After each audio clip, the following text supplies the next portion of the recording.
அடுத்ததாக நம்ம பார்க்க இருக்கிறது பார்த்தீங்க அப்படின்னாக்கா மீனராசிக்கான வீடியோ. இந்த மீனராசி அன்பர்களுக்கு இந்த தமிழ் புத்தாண்டும் இந்த குரு பயிற்சி பலன்களும் எப்படி இருக்குன்னு பார்க்கும்போது, முக்கியமாக இந்த தமிழ் புத்தாண்டில் கிரக நிலைகள் நடைகளை பார்ப்போம். அதில் பார்த்தீங்கன்னாக்கா ராசியிலேயே ராகு பகவானும் சுக்கிர பகவானும் புதன் பகவானும், ராசிக்கு 2ஆம் இடத்தில் சூரியன் குரு, 4ஆம் இடத்தில் சந்திரன், 7ஆம் இடத்தில் கேது, 12ஆம் இடத்தில் சனி செவ்வாய். இந்த அமைப்புகள் தான் இந்த வருடமானது புத்தாண்டு பிறக்குது. இந்த புத்தாண்டில் பார்த்தீங்கன்னாக்கா உங்களுக்கு முதல் தரமான யோகாதிபதினு சொல்லக்கூடிய 9ஆம் அதிபதி தனக்கு 12ஆம் இடத்தில் மறைந்திருந்து செவ்வாயின் 12ஆம் இடத்த அதிபதியோடு சேர்ந்து இருக்கிறது மிகப்பெரிய யோகமான ஒரு அமைப்புங்க. சார் என்ன சார் சொல்ல விரும்புகிறீங்க? எங்கள் ராசிக்கு 2ஆம் அதிபதி தனாதிபதியும் 9ஆம் அதிபதி பாக்கியாதிபதி தனக்கு 12ஆம் இடத்தில் மறைந்திருக்கார், இது யோகமானா? கண்டிப்பாக இது யோகங்க. ஏன்னா 2ஆம் அதிபதி 12ஆம் அதிபதி 2ஆம் இடமும் பரிவர்த்தனா யோகம் பெறத்தின் விளைவாக மிகப்பெரிய ஒரு ராஜயோக வாழ்க்கையை அனுபவிக்கக்கூடிய நபர்களாக இந்த மீனராசி என்பர்கள் இருந்துட்டு இருப்பீங்கன்னு மட்டும் ஆணித்தரமாக தெல்ல தெளிவாக சொல்ல விரும்புகிறேங்க. காரணம் என்ன அப்படின்னு பார்த்தீங்கன்னாக்கா, இந்த நேர காலகட்டத்தில் குரு பகவானோட அமைப்பானது குடும்பஸ்தானத்தில் உட்காந்துருக்கு, அது சூரியனோட சேர்ந்து உட்காந்துருக்குங்க.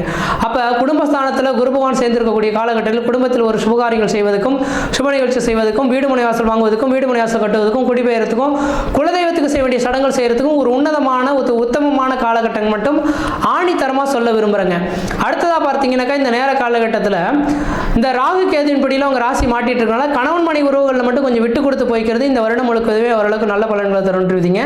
அடுத்ததாக பார்த்தீங்கன்னாக்கா, உங்கள் ராசிக்கு 9ஆம் அதிபதினு சொல்லக்கூடிய கிரகம் செவ்வாய் பகவான் இந்த நேர காலங்களில் தனக்கு 12ஆம் இடத்துல மறைந்து உட்கார்ந்துருக்கா. 2ஆம் அதிபதி தன பகவானும் 12ஆம் இடத்துல உட்காந்துருக்கனால 12ஆம் அதிபதியோடு சேர்ந்துருக்கனால மீனராசி என்பவர்களாம் தெளிவாக சொல்ல வரங்க. இந்த வருடத்தின் தொடக்கத்திலே பார்த்தீங்கன்னாக்கா இடமாற்றங்கள் மாற்றிக்கிறது நல்லா இருக்கும். ஒருவேளை அரசு உத்தியோகத்தில் இருக்கக்கூடிய நபர்கள் என்ன வாலண்டியாக இடமாற்றம் வந்தால் கண்டிப்பாக மாறிக்குங்க. அல்லது ஊரை விட்டு வெளியூர் வெளிநாடு போகணும்னு நினச்சிங்கன்னா வெளிநாடு போய்க்குங்க.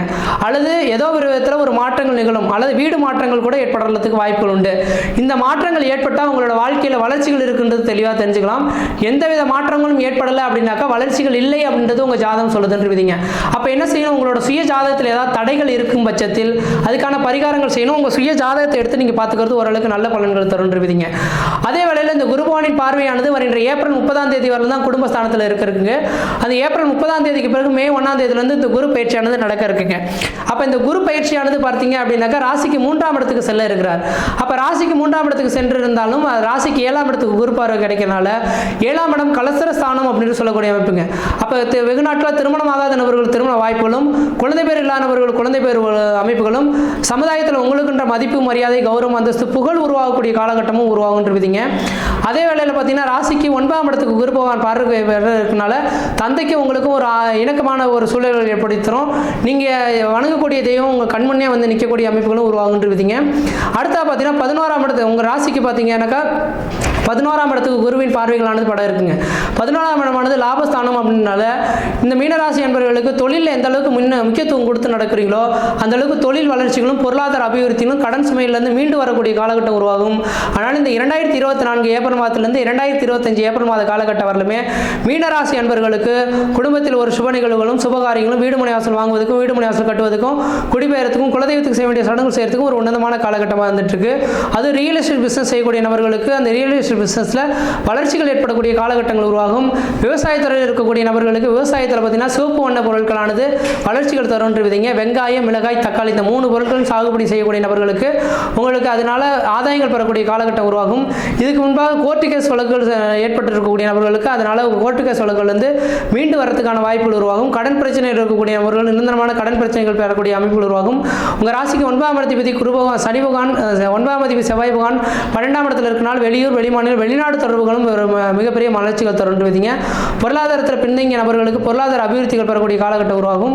அதே போல வேலைவாய்ப்பு இல்லாத நபர்களுக்கு நிரந்தரமான வேலை வாய்ப்புகளும், வீடு மனை வாசல் வாங்கணும் வீடு மனை வாசல் கட்டணும்னு நினைக்கக்கூடிய நபர்களுக்கு நிரந்தரமான வீடு மனை வாசல் வாங்குவதற்கும் வீடு மனை வாசல் கட்டுவதற்குமான உகந்த காலகட்டமாக உருவாகுன்றீங்க. திருமணமாகாத நபர்களுக்கு ஏன்னா இந்த நேர காலங்களில் குடும்பஸ்தானத்தின் தொடக்கத்தில் தான் இந்த வருடம் தொடங்குதுங்க. ஆனால் குடும்பஸ்தானத்தில் குரு பகவான் இருக்கனால திருமணமாகாத நபர்கள் திருமண வாய்ப்புகளும், குழந்தை பேர் இல்லாத நபர்கள் குழந்தை பேர் உருவாவதுக்கான வாய்ப்புகள் உண்டு.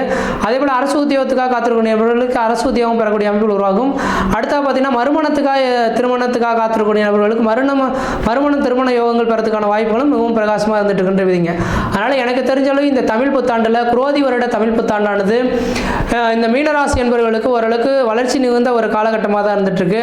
அது எந்த அளவுக்கு நீங்கள் முயற்சி எடுத்துக்கிறீங்களோ அதுதான் உங்களோட அறிவின் திறமை என்றுவிதிங்க.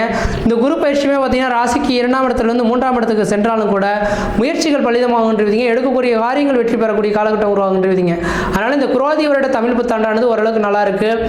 அதே போல் குரு பயிற்சியும் ஓரளவுக்கு சிறப்பாக இருந்துட்டு இருக்கின்றீங்க. இந்த வருட காலகட்டத்தில் நீங்கள் எது செய்தாலும் அது உங்களுக்கு சாதகமான சூழல்கள், கடன் சுமைகள்லேருந்து மீண்டு வர்றது, கொடுத்த பணங்கள் திரும்ப கிடைக்கிறதுக்கான வாய்ப்புகள் உருவாகிறது, இது மாதிரியான ஒரு காலகட்டங்கள் உருவாகின்றீங்க. அதையும் பார்த்து இருந்துக்குங்க. அதே வேளையில் இந்த வருட காலகட்டத்தில் எனக்கு தெரிஞ்ச மீனராசி அன்பர்கள் தன் தந்தை வழி சொத்து சோகத்தில் ஏதாவது வில்லங்கள் இருக்குனாக்கா அது இந்த நேரத்தில் தீர்த்து முடிச்சுக்கிறதுக்கான ஒரு உகந்த காலகட்டமாக இருந்துட்டு இருக்கின்றீங்க. மற்ற விதத்தில் உங்களுக்கு எந்த விதத்தையும் தோஷங்களோ பாதிப்புகளோ சொல்கிறதுக்கான அமைப்புகள் கிடையாது. சீரும் சிறப்புமாகவே இருப்பீங்க, நலமாக இருப்பீங்க. நன்றி, வணக்கம்.